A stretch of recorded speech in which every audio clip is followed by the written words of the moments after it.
everyone, in previous video we have discussed about the catalyst. What are catalyst? What are the different types of catalyst? How catalyst work? In this video I am going to discuss about activity and selectivity of catalyst, zeolite as well as the enzymes. So I am going to start with the activity and selectivity of catalyst.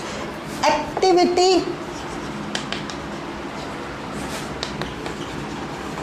and selectivity.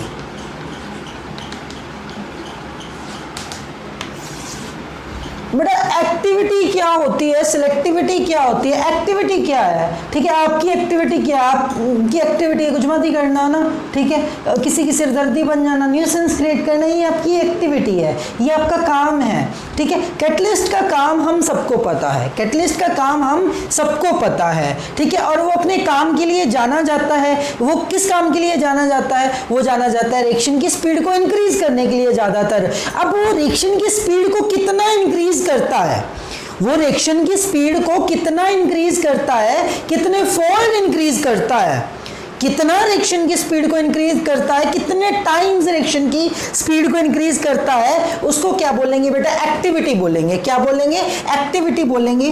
तो activity को कैसे define करेंगे? Activity property या ability of catalyst, ability of catalyst to alter the rate of friction.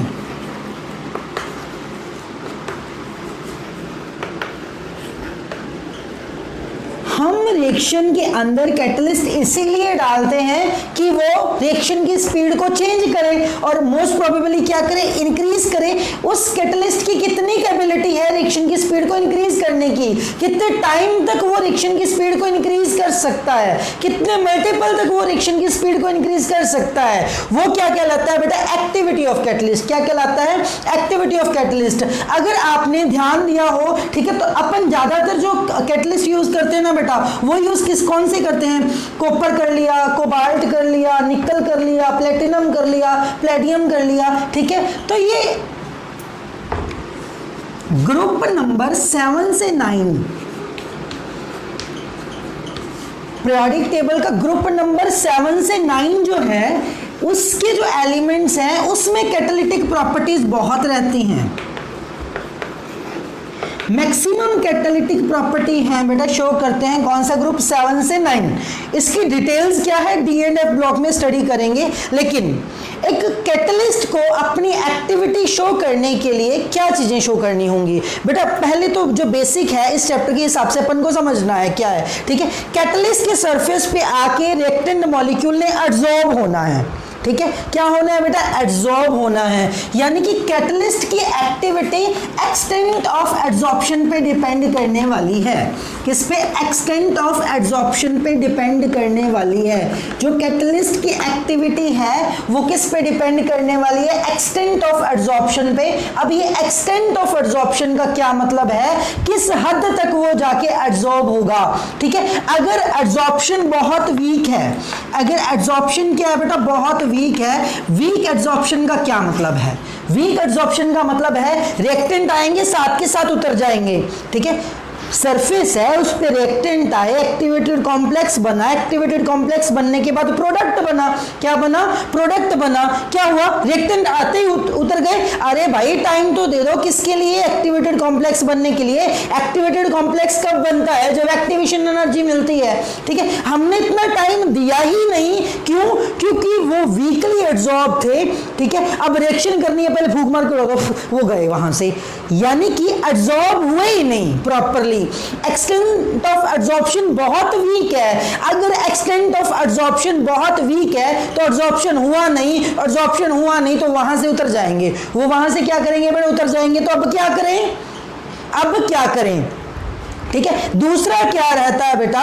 Extent of absorption है वो बहुत strong हो। दूसरा क्या केस रहता है? एक्सटेंट ऑफ एब्जॉर्प्शन बहुत स्ट्रांग हो। ठीक है, अगर सरफेस के ऊपर रिएक्टेंट मॉलिक्यूल आके स्ट्रांगली एब्जॉर्ब हो गए, ठीक है, एक्टिवेटेड कॉम्प्लेक्स बन गया, प्रोडक्ट भी बन गए, सब कुछ हो गया। अब ये स्ट्रांगली इतने एब्जॉर्ब हुए हैं, इतने ज्यादा एब्जॉर्ब हुए हैं कि उतरने का नाम ही नहीं ले रहे। उतरने का नाम ही नहीं ले रहे। तो दोनों पॉसिबिलिटीज बेटा अपन को रूल आउट करनी पड़ेंगी।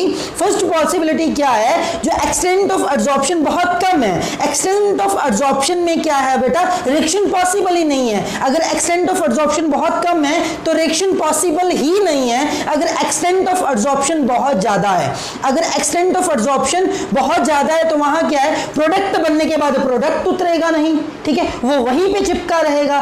तो एक हमारे पास मिडल टाइप का एब्जॉर्प्शन होना चाहिए, ना ज्यादा स्ट्रॉन्ग ना ज्यादा वीक। तो जो एब्जॉर्प्शन है बेटा वो अपन ये कह सकते हैं एवरेज होना चाहिए। बहुत ज्यादा स्ट्रॉन्ग एब्जॉर्प्शन क्या करेगा, प्रोडक्ट बनने नहीं देगा, और बहुत वीक एब्जॉर्प्शन क्या करेगा बेटा, बहुत वीक एब्जॉर्प्शन से क्या होने वाला है बेटा, प्रोडक्ट रिएक्टेंट प्रोडक्ट में कन्वर्ट ही नहीं हो पाएंगे, रिएक्टेंट है एज इट इज पड़ा रहेगा, उतर जाएगा वो, ठीक है। तो ये प्रॉपर्टी ग्रुप 7 और 9 के मेंबर शो करते हैं। और कौन सी प्रॉपर्टीज एक्चुअली में कैटालिटिक बिहेवियर क्यों शो करते हैं, ठीक है, अपन डीएनएफ ब्लॉक में डिटेल में डिस्कस करेंगे कि इनमें और कौन सी प्रॉपर्टी है जिसकी वजह से ये कैटालिटिक एक्टिविटी है वो क्या शो करते हैं बेटा, शो करते हैं, ठीक है। जो नेक्स्ट आता है, अब एक्टिविटी का क्या मतलब है, एक कैटलिस्ट का काम क्या, स्पीड को इंक्रीज करना, कितने हद तक वो स्पीड को इंक्रीज कर सकता है वो उसकी एक्टिविटी है, वो क्या बेटा उसकी एक्टिविटी है। मान लो दो कैटलिस्ट ए बी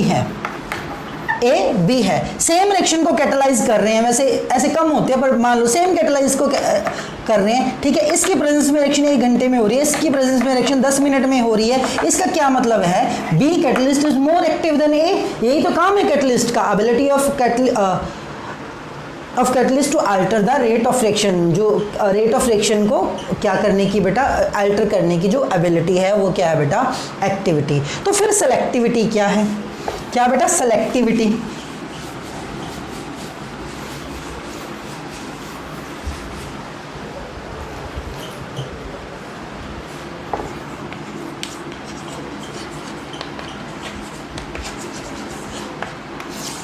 अब देखो कई बार क्या होता है, सेम रिएक्टेंट से डिफरेंट प्रोडक्ट बनते हैं।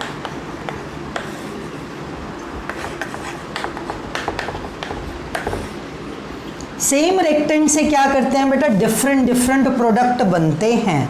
कई बार क्या होता है, सेम रिएक्टेंट से डिफरेंट क्या बनते हैं बेटा, प्रोडक्ट बनते हैं। रिएक्टेंट सेम है, प्रोडक्ट बनते हैं, ये पॉसिबल है, ये पॉसिबल है, और ये पॉसिबल है।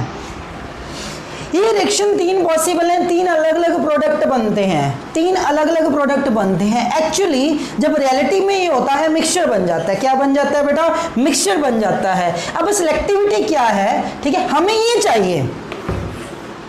रियलिटी में अगर आप बिना कैटलिस्ट के रिएक्शन कर रहे हो, रिएक्शन टाइम बहुत लेने वाली है, और जब प्रोडक्ट बनेगा ऐसा बन जाएगा, मिक्सचर बन जाएगा। क्या बन जाएगा बेटा, मिक्सचर बन जाएगा। तो अब क्या करें, ठीक है, वहां पे काम आता है selective nature.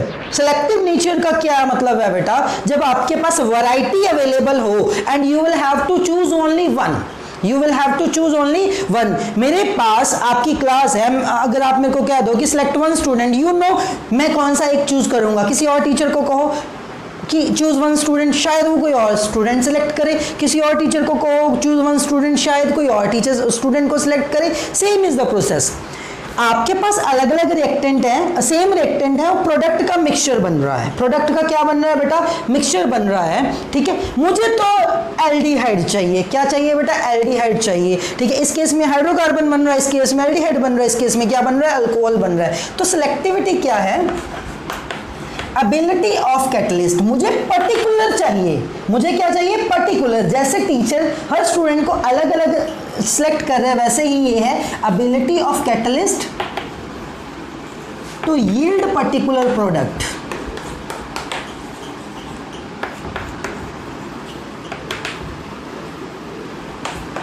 To yield particular product, ठीक है। अगर आप रिएक्शन मिक्सचर के अंदर निकल को इंट्रोड्यूस कर देते हो एज ए कैटलिस्ट, क्या कर देते हो बेटा, निकल को इंट्रोड्यूस कर देते हो एज ए कैटलिस्ट, ठीक है, तो आपके पास यही प्रोडक्ट ऑब्टेन होगा, दैट्स इट।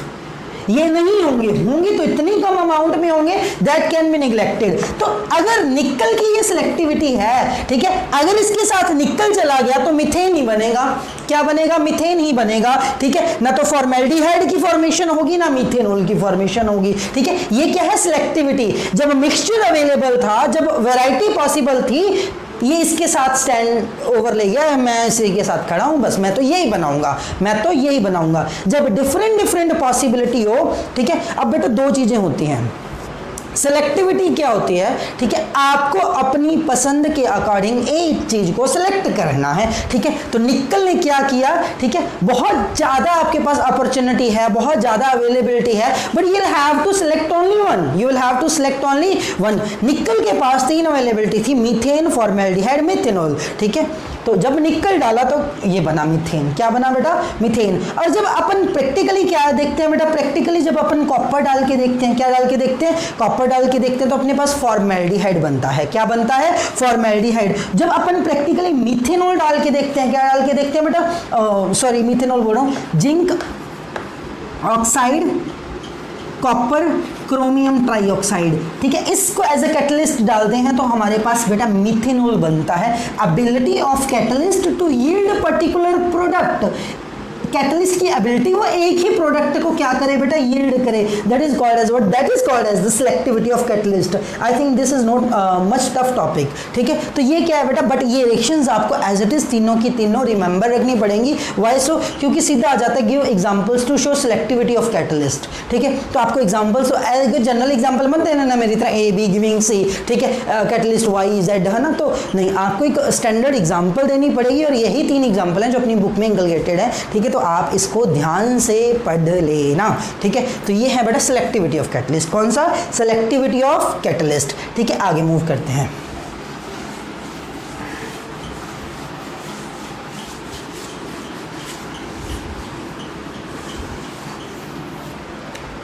नेक्स्ट आते हैं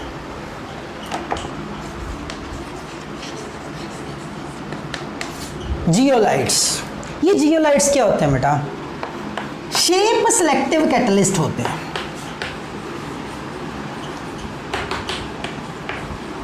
जियोलाइट्स क्या होते हैं? शेप सिलेक्टिव, ठीक है। आपने सिलिकेट्स पी ब्लॉक में है 11th में, ठीक है। तो उसमें अपन पढ़ते हैं जो सिलिकेट्स हैं, सिलिकॉन एंड ऑक्सीजन का एक फ्रेमवर्क होता है। क्या होता है बेटा? फ्रेमवर्क होता है, ठीक है। अब उसमें क्या चेंज करना है, इसे फर्दर डिस्कस करो बेटा। हेक्सागोनल स्ट्रक्चर होती है, यानी कि हनी कॉम्ब लाइक स्ट्रक्चर होती है इनकी। कैसे स्ट्रक्चर होती है? हनी कॉम्ब लाइक स्ट्रक्चर होती है। इनमें पोर्स होते हैं बेटा। एक्चुअली जो कैटलिस्ट की एक्टिविटी है ना बेटा, कैटलिस्ट की जो एक्टिविटी है वो डिपेंड करती है पोरोसिटी पे। किस पे बेटा? पोरोसिटी पे। जितना नेटवर्क ज़्यादा बना हुआ है, जितनी ज़्यादा पोरोसिटी, उसकी एक्टिविटी भी कैटलिस्ट की उतनी ही ज़्यादा रहती है। तो ये जो जियोलाइट है ना बेटा, ये पोरस नेचर के हैं। किस नेचर के हैं बेटा? पोरस नेचर के हैं। अब जो आपका सिलिकेट होता है, ठीक है, सिलिकेट एक फ्रेम की तरह, एक नेटवर्क की तरह बना हुआ है, ठीक है। वहां से अगर कुछ एक सिलिका को मैं रिमूव कर दूं, सिलिकेट्स में से कुछ एक सिलिका को अगर मैं रिमूव करके एल्युमिनियम लगा दूं, क्या लगा दूं बेटा? एल्युमिनियम। सिलिकेट में मैंने क्या लगा दिया बेटा? सिलिकेट पी ब्लॉक क्लास 11 में है, ठीक है। जिसको समझ ना आ रहा हो तो एक बार वहां से जाके एनसीईआरटी से थोड़ा गो थ्रू कर लेना, ठीक है। अब सिलिकेट्स में मैं सिलिका को रिमूव करके थोड़े बहुत क्या लगा रहा हूं बेटा? एल्युमिनियम लगा रहा हूं, ठीक है। तो मेरे पास जियोलाइट क्या है बेटा? टिपिकल, ठीक है, ध्यान रखना, एल्युमिनो सिलिकेट्स है।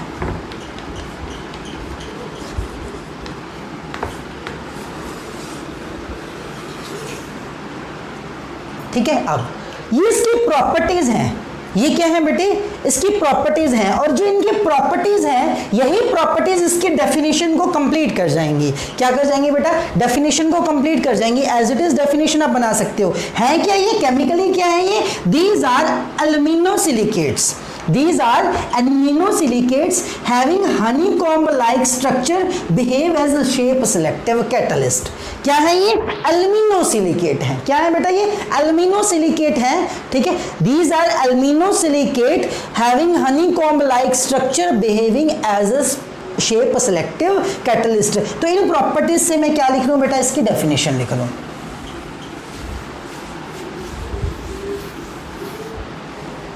These are what?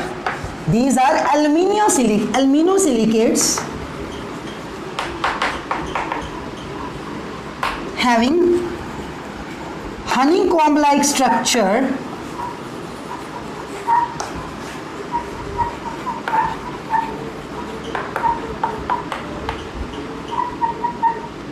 and behave as shape selective catalyst. Behave as shape selective catalyst. किसका काम करते हैं बेटा? shape selective catalyst का काम करते हैं. किसका काम करते हैं? shape selective catalyst का काम करते हैं. ठीक है, अभी एक फ्रेमवर्क है ना, इस तरह से जनरल बता रहा हूँ. हेक्सागोनल होते हैं, हनीकॉम्ब लाइक होते हैं. ठीक है, तो एक कुछ भी जनरल एग्जांपल लेके बता देते हैं इसको. मान लो यहाँ पे पड़ा है ऑक्सीजन, यहाँ पे पड़ा है सिलिकॉन,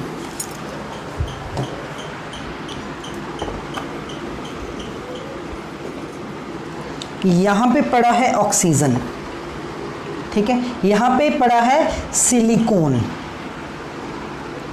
इस सिलिकॉन को रिमूव करके मैं यहाँ पे क्या लगा दूँ बेटा? एल्युमिनियम. इस नेटवर्क में ये लिंकेज मिलेंगे आपको इस तरह से. ठीक है, अब जहाँ जहाँ सिलिकॉन है, कई जगह पे, सभी जगह पे नहीं, some silicons are replaced by aluminium. कई सिलिकॉन्स को किससे रिप्लेस कर दिया बेटा? एल्युमिनियम से रिप्लेस कर दिया. ठीक है, तो वो क्या बनाएगा बेटा? वो कहलाएगा आपका एल्युमिनोसिलिकेट. और एल्युमिनोसिलिकेट किसका काम करते हैं बेटा? जियोलाइट का काम करते हैं. किसका काम करते हैं? जियोलाइट का काम करते हैं. ठीक है, तो इस कैटलिस्ट का यूज कहाँ किया जाता है बेटा? यूज किया जाता है बेटा पेट्रोकेमिकल इंडस्ट्री में.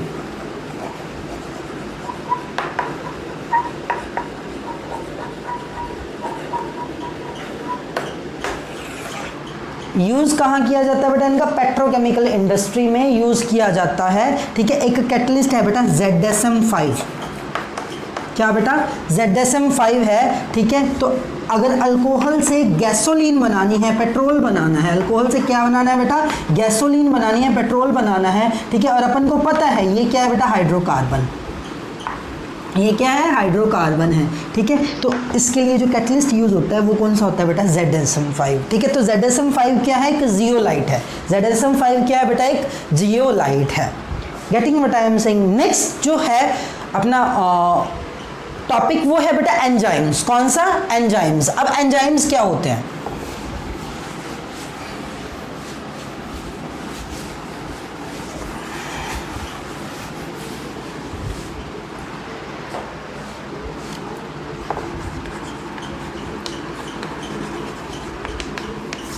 एंजाइम्स सबसे पहले, सबसे छोटी डेफिनेशन है इनकी, बायो कैटलिस्ट.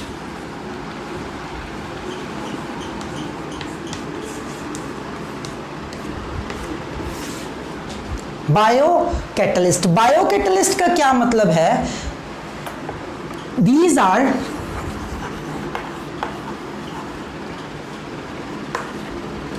बायोलॉजिकल कैटलिस्ट, यानी कि बॉडी के अंदर हैं, बायोलॉजिकल सिस्टम में है कैटलिस्ट, प्रोड्यूस्ड बाय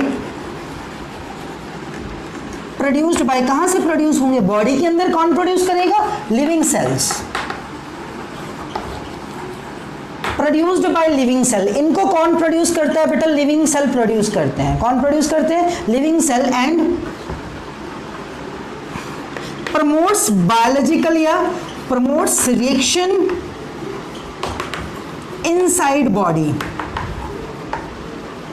बॉडी के अंदर होने वाली रिएक्शंस को बहुत मैनी फोल्ड इंक्रीज करते हैं. मल्टीपल टाइम्स क्या कर देते हैं बेटा? इंक्रीज कर देते हैं. बायोलॉजिकल कैटलिस्ट हैं, इतना याद रखना. बॉडी के अंदर प्रोड्यूस होते हैं. ठीक है, और बॉडी में जो डिफरेंट रिएक्शन होती है उनको कैटलाइज करने का काम करते हैं. कौन बेटा? एंजाइम्स. कौन? एंजाइम्स. तो है क्या? ये बायोलॉजिकल कैटलिस्ट है. ठीक है, इनका नेचर कैसा है? इनका नेचर क्या है बेटा? प्रोटीन है. इनका नेचर क्या है? प्रोटीनिशियस नेचर है. कैसा नेचर है बेटा? प्रोटीनिशियस नेचर है एंजाइम्स का. Getting what I am saying? तो ये होते हैं एंजाइम्स. क्या होते हैं बेटा? एंजाइम्स. अब कुछ एक जनरल एग्जांपल्स एंजाइम्स की.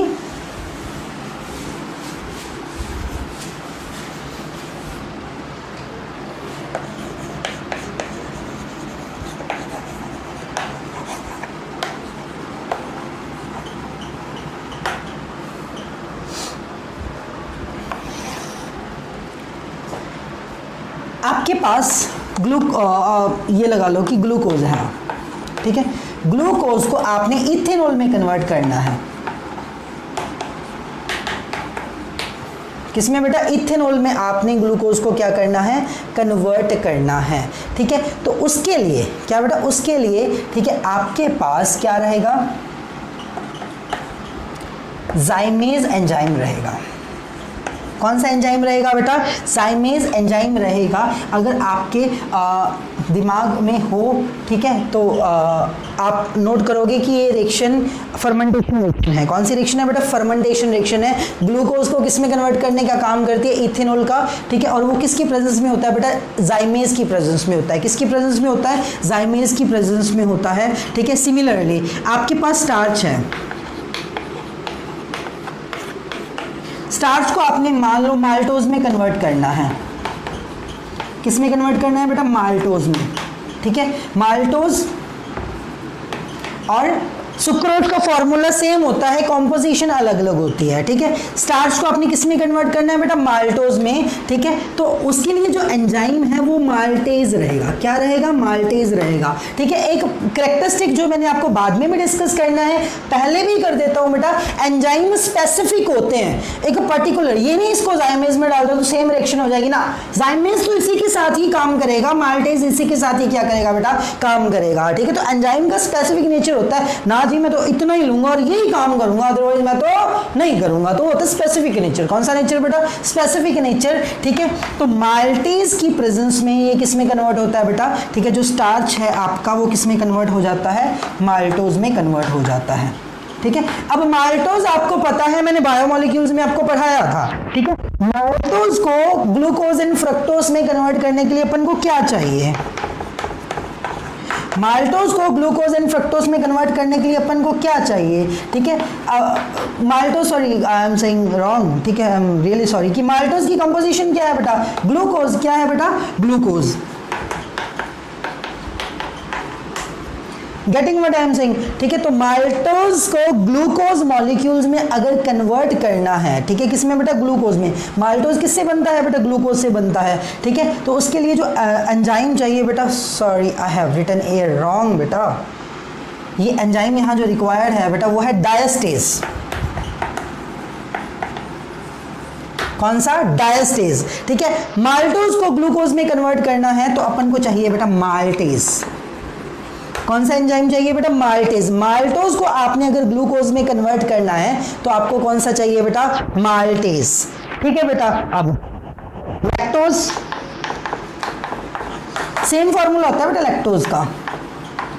लैक्टोज को आपको ग्लूकोज एंड ग्लैक्टोज में कन्वर्ट करना है, सेम फॉर्मूला है, ठीक है। आपको पता है ये किस तरह के आइसोमर्स हैं, ठीक है। तो क्या चाहिए आपको? लैक्टेज चाहिए। क्या चाहिए बेटा? लैक्टेज चाहिए। अब लैक्टेज ये काम नहीं कर सकता, माल्टेज ये काम नहीं कर सकता। लैक्टेज ऊपर वाला काम नहीं कर सकता और माल्टेज नीचे वाला काम नहीं कर सकता, जिसका मतलब क्या है? स्पेसिफिक नेचर है। कौन सा नेचर है बेटा? स्पेसिफिक नेचर है।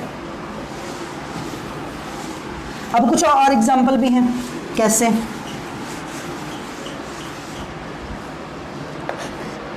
यूरिया को हाइड्रोलाइज करना है,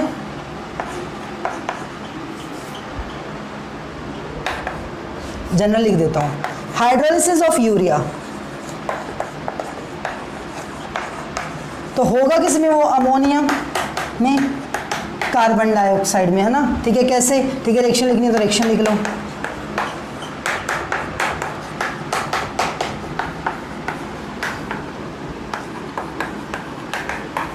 इसके लिए जो एंजाइम रिक्वायर्ड है वो है बेटा यूरिएज। कौन सा एंजाइम रिक्वायर्ड है बेटा? यूरिएज। तो ये कुछ एक एग्जांपल्स हैं जो पूछ लिए जाते हैं, किसको कन्वर्ट करने के लिए कौन सा एंजाइम चाहिए, इसको कन्वर्ट करने के लिए कौन सा एंजाइम रिक्वायर्ड है, ठीक है। तो इस तरह से बेटा एक बुक में दिया हुआ है, प्रोटीन्स को पेप्टाइड्स में कन्वर्ट करने के लिए स्टमक में, सॉरी इंटेस्टाइन में पेप्सिन रिक्वायर्ड है। क्या रिक्वायर्ड है बेटा? पेप्सिन एंजाइम आपको रिक्वायर्ड है। पेप्सिन एंजाइम आपको क्या है बेटा? रिक्वायर्ड है, ठीक है। तो ये वो डिफरेंट एंजाइम्स हैं बेटा जो आपको रिक्वायर्ड है, किस पर्पस के लिए बेटा?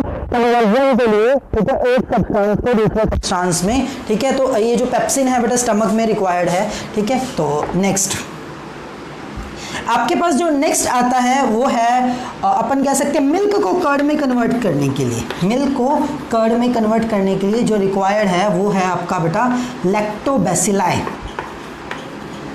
कौन सा बेटा? लैक्टोबैसिलाई। तो ये कुछ एक एंजाइम है, ठीक है। तो जो एनसीईआरटी वाले मैंने कोशिश की है कि सारे एंजाइम्स को एक जगह ट्रेस कर दो, ठीक है। तो वो एंजाइम्स हैं जो आपको क्या करने हैं बेटा? रिमेंबर करने हैं, रखने हैं। क्या रखने हैं बेटा? रिमेंबर रखने हैं। अब एंजाइम की प्रॉपर्टीज़ क्या क्या हो सकती हैं उस पर डिस्कस करते हैं। एंजाइम की प्रॉपर्टीज़ क्या क्या हो सकती हैं? Properties of enzyme.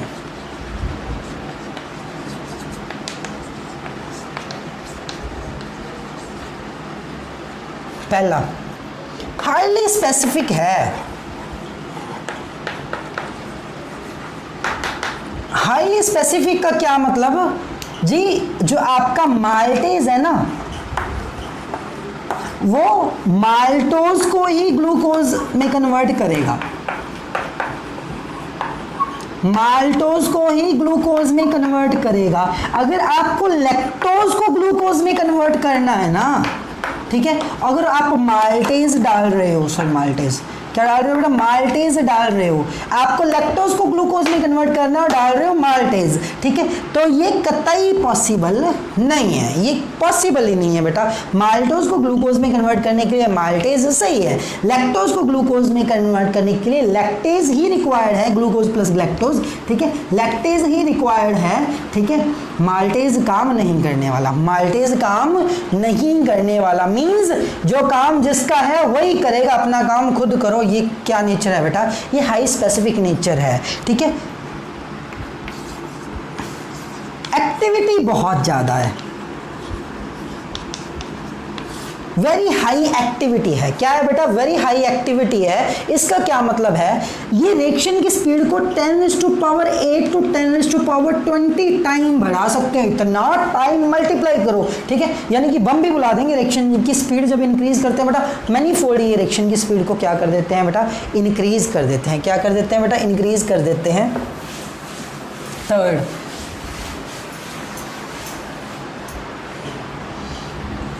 Optimum temperature पे काम करते हैं।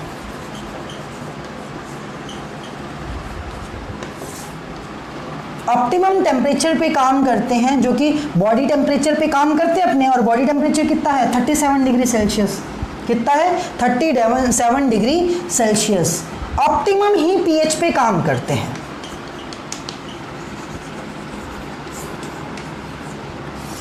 ऑप्टिमम ही क्या है बेटा? पीएच पे काम करते हैं। वो बॉडी की नॉर्मल पीएच जो ब्लड की होती है, ठीक है, that is the 7.4, that is the 7.4। Optimum he pH पे काम करते हैं, ठीक है। फिफ्थ पॉइंट है ये इनका, ठीक है। एक्टिवेटर, एक्टिवेटर कौन होएगा? एक्टिवेटर हो सकते हैं कुछ एक कोएंजाइम भी हो सकते हैं, ठीक है, कुछ एक आयंस होते हैं, ठीक है। जो कैटलिस्ट में एंजाइम ने क्या करना है? रिएक्शन की स्पीड को इंक्रीज करना है। क्या करना है? रिएक्शन की स्पीड को, बट एंजाइम ने बॉडी के अंदर करना है। तो एक्टिवेटर बॉडी में प्रेजेंट कुछ एक आयंस हैं, ठीक है। तो ये क्या करते हैं? एंजाइम की काम करने की जो टेंडेंसी है उसको इंक्रीज करते हैं, ठीक है। पर्टिकुलरली कुछ एक एक्टिवेटर होते हैं, कुछ कोएंजाइम्स भी होते हैं, ठीक है। कोएंजाइम क्या होता है बेटा? कई बार अपन कह सकते हैं एंजाइम प्रोटीन है। एंजाइम क्या बेटा? प्रोटीन है। प्रोटीन के साथ कोई नॉन प्रोटीन पार्ट लगा होता है। ऑर्गेनिक भी हो सकता है, आयन भी हो सकता है, ऑर्गेनिक भी हो सकता है एंड आयन भी हो सकता है। और ये एक्टिवेटर हो जाए, चाहे आपके को प्रोटीन्स हो, आपके को एंजाइम्स हो, एक्टिवेटर हो या को एंजाइम्स हो। को एंजाइम में ज्यादातर विटामिन होता है। क्या होता है बेटा? विटामिन होता है। चाहे तो एक्टिवेटर हो, ये एंजाइम के साथ लगे होते हैं और एंजाइम की एक्टिविटी को बढ़ाने में हेल्प करते हैं। किसको बढ़ाने में हेल्प करते हैं? एंजाइम के काम को बढ़ाने में क्या करते हैं बेटा? हेल्प करते हैं, ठीक है। Last but not least is, ठीक है, ये पॉइजन हो जाते हैं, ठीक है। इन पे पॉइजन का असर पड़ता है, ठीक है। कुछ एक पॉइजन से इनका क्या है? इनकी ये डीनेचर हो सकते हैं और इनकी जो एक एक्टिविटी है एंजाइम की, वो क्या है बेटा? डिक्रीज कर जाती है। क्या कर जाती है? डिक्रीज कर जाती है, ठीक है। और काम कम करते हैं। और कार्बन मोनोऑक्साइड भी पॉइजन करने का काम करता है एंजाइम्स को, ठीक है। तो ये कुछ एक प्रॉपर्टीज हैं, ठीक है। तो डिफरेंस है कुछ एक कैटलिस्ट में। कैटलिस्ट किसी भी कंडीशन में, क्योंकि वो बेटा बॉडी के अंदर नहीं है, उसने बाहर रिएक्शन करनी है, ठीक है। और कैटलिस्ट इनऑर्गेनिक होते हैं, ठीक है, एक बात दिमाग में बिठा लेना, ठीक है, कई बार हमारे दिमाग में एक घटिया कॉन्सेप्ट घुसा होता है, ठीक है, कि कैटलिस्ट और enzyme one and same thing. No बेटा, जो चीज बॉडी के अंदर है वो तो बॉडी के अंदर है, और जो बॉडी के बाहर है वो बॉडी के बाहर है। दोनों के लिए कंडीशन डिफरेंट है, दोनों के लिए। अब कैटलिस्ट है वो इनऑर्गेनिक होता है। कैटलिस्ट कौन सा होता है? निकल होता है, K2Cr2O7 होता है ना, ठीक है। उसमें K2Cr2O7 में कौन होता है? क्रोमियम 6 पॉजिटिव कैटलिस्ट का काम करता है, ठीक है। वो सच ऑक्सीडाइजिंग क्रोमियम कैटलिस्ट होता है, मैंगनीज कैटलिस्ट होता है, क्रोमियम होता है, निकल होता है, प्लेटिनम होता है, आयरन होता है, ठीक है। बट एंजाइम क्या है? सुक्रेस, लैक्टेज, माल्टेज, ये क्या है? ये ऑर्गेनिक कंपाउंड्स हैं। ये क्या है बेटा? ऑर्गेनिक कंपाउंड्स हैं, यानी कि कैटलिस्ट एक पूरा एज इट इज कंपाउंड होता है। Getting what I am saying? और वो एक इंडिविजुअल जो अपन कह सकते हैं प्योर एलिमेंट होता है, इनऑर्गेनिक एलिमेंट, जो किसका काम करता है? कैटलिस्ट का। और एंजाइम क्या है बेटा? ऑर्गेनिक कंपाउंड होते हैं, और ऑर्गेनिक कंपाउंड बॉडी के अंदर काम करते हैं एंजाइम्स, और कैटलिस्ट हैं आउटसाइड द लिविंग जो वर्ड है उसमें काम करते हैं बेटा, ठीक है। This is the basic difference between the catalyst and enzymes. Now अब आगे चलते हैं। एंजाइम काम कैसे करता है?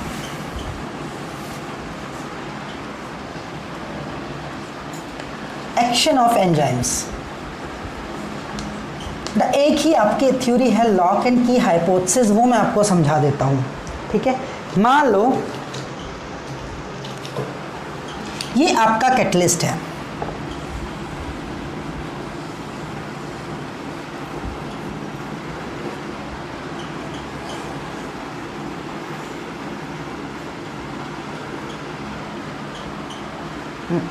सिंपल ही बना लो, मेरे को दिक्कत होगी बाद में, ठीक है। ये आपका क्या है बेटा? ये कैटलिस्ट है, ठीक है, जिसको मैं किससे लिख रहा हूँ? कैटलिस्ट, या बोलो जिसको ये एंजाइम है आपका, ठीक है। क्या है बेटा? एंजाइम है, ठीक है। अब एंजाइम पे कुछ एक एक्टिव साइट होते हैं। अब एक्टिव साइट का मतलब ये तो नहीं है यहाँ पे गड्ढे होने वाले हैं। एक्चुअली ये एक्टिव साइट क्या है, इसको अच्छे से समझना बेटा। हम रिप्रेजेंट गड्ढों की तरह, डिप्रेशंस की तरह कर देते हैं। एक्टिव साइट क्या है बेटा? एक्टिव साइट का मतलब यहाँ पे एक सर्टेन फंक्शनल ग्रुप्स हैं। यहाँ पे क्या है बेटा? सर्टेन फंक्शनल ग्रुप्स हैं, ठीक है। सच एज कार्बोक्सिलिक एसिड हो सकता है, अमाइनो एसिड ग्रुप हो सकता है। यहाँ पे क्या होते हैं? सर्टेन फंक्शनल ग्रुप्स होते हैं, ठीक है। अब सबस्ट्रेट, सबस्ट्रेट यानी कि जिसने रिएक्ट करना है, जिसने प्रोडक्ट बनाने हैं, ठीक है। मान लो आपके पास सबस्ट्रेट आया ये, ठीक है, ये इसको देखता है, ठीक है, ये इसके पास आता है, तू मेरे कंपैटिबल नहीं है, तू मेरे कंपैटिबल नहीं है। अब तू मेरे कंपैटिबल भाई क्यों नहीं है? तू मेरे कंपैटिबल क्यों? क्योंकि मुझे इसके अंदर फिट होने वाला चाहिए, ये बुक में लिखा होता है। अब फिट होने का मतलब क्या है बेटा? ठीक है, इनकम्पैटिबल फंक्शनल ग्रुप के अकॉर्डिंग कोई बॉन्डिंग एस्टेब्लिश करने वाला चाहिए। ये बात समझ लेना, ये कहीं नहीं मिलेगी आपको, ठीक है। यहाँ पे कुछ एक फंक्शनल ग्रुप है बेटा, ठीक है। अगर कोई सबस्ट्रेट या कोई रिएक्टेंट मॉलिक्यूल आके यहाँ चिपक रहा है, क्योंकि एंजाइम ने सरफेस प्रोवाइड करना है, रिएक्शन करवानी है। क्या करवानी है बेटा? रिएक्शन करवानी है, ठीक है। अब कोई यहाँ पे आके चिपक रहा है बेटा, ठीक है, तो चिपकेगा कैसे? कोई बॉन्डिंग एस्टेब्लिश करेगा, ठीक है। अब ये बुक में लिखा होता है ये सीधा आ गया, ये टेढ़ा आ गया, तो नहीं चिपकेगा। इसका मतलब क्या है? यहाँ पे कुछ एक फंक्शनल ग्रुप है जिसकी कंपैटिबिलिटी यहाँ पे अपन को रिक्वायर्ड है, जिसकी कंपैटिबिलिटी अपन को क्या है बेटा? यहाँ पे रिक्वायर्ड है। वैसी कोई साइट हो, वैसा को जो इससे आके क्या बॉन्डिंग एस्टेब्लिश कर ले, चाहे टेम्परेरी ही। फिर ये आ गया,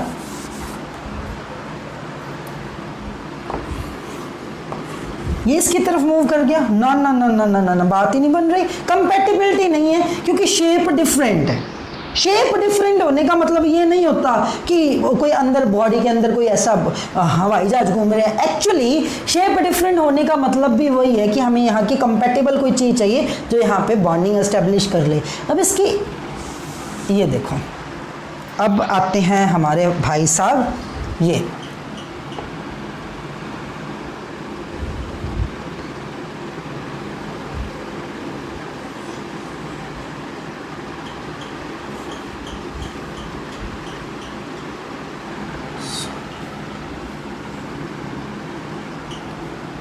इसको देखते हैं, ठीक है। तो हाँ यार, ये तो मस्त है बंदा, झकास है। कैसे? ठीक है, ये यहाँ फिट हो जाएगा, ये यहाँ फिट हो जाएगा और इसकी सेटिंग इधर आ जाएगी। थोड़ा सा और कर देता हूँ मैं ताकि आपको, तो ये आ गया आपका सबस्ट्रेट। ठीक है, जिस रिएक्टेंट ने प्रोडक्ट में कन्वर्ट होना है, जिस रिएक्टेंट ने प्रोडक्ट में कन्वर्ट होना है। ठीक है, ये एंजाइम है, ये सबस्ट्रेट है। ठीक है, ये एक दूसरे को देख के खुश होते हैं और मिल जाते हैं। ठीक है, एक ताले और चाबी की तरह ही है, ये ताले और चाबी की तरह ही है। एक जैसे लॉक को खोलने के लिए कोई पर्टिकुलर की रिक्वायर्ड है माना जाता है, ऐसा होता नहीं है ना। ठीक है, जैसे माना जाता है कि लॉक को खोलने के लिए पर्टिकुलर की रिक्वायर्ड है, वैसे ही पर्टिकुलर रिएक्शन के लिए पर्टिकुलर एंजाइम है। ठीक है, तो बाकी एंजाइम जो सबस्ट्रेट हैं इसके साथ नहीं मिल पाए, क्यों? क्योंकि शेप वैसे नहीं थी। ठीक है, अब क्या हुआ? ठीक है, अब यहाँ पे इन्होंने एंजाइम सबस्ट्रेट क्या बना लिया? कॉम्प्लेक्स बना लिया। थोड़ा छोटा बनाऊंगा, अब जगह कम है। ठीक है, और चित्रकारी करने के लिए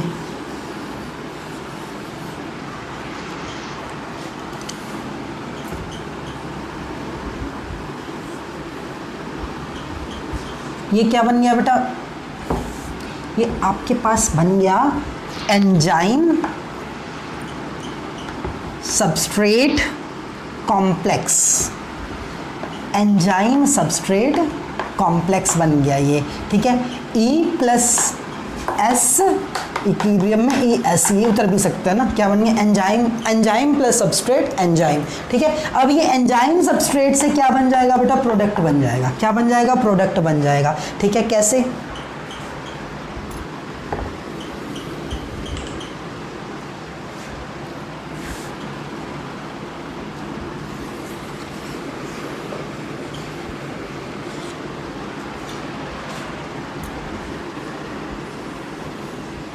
ये प्रोडक्ट है। ठीक है, रिएक्शन हो गई यहाँ पे और ये क्या बन गया बेटा? प्रोडक्ट बन गया। ठीक है, और बाद में ये क्या है बेटा?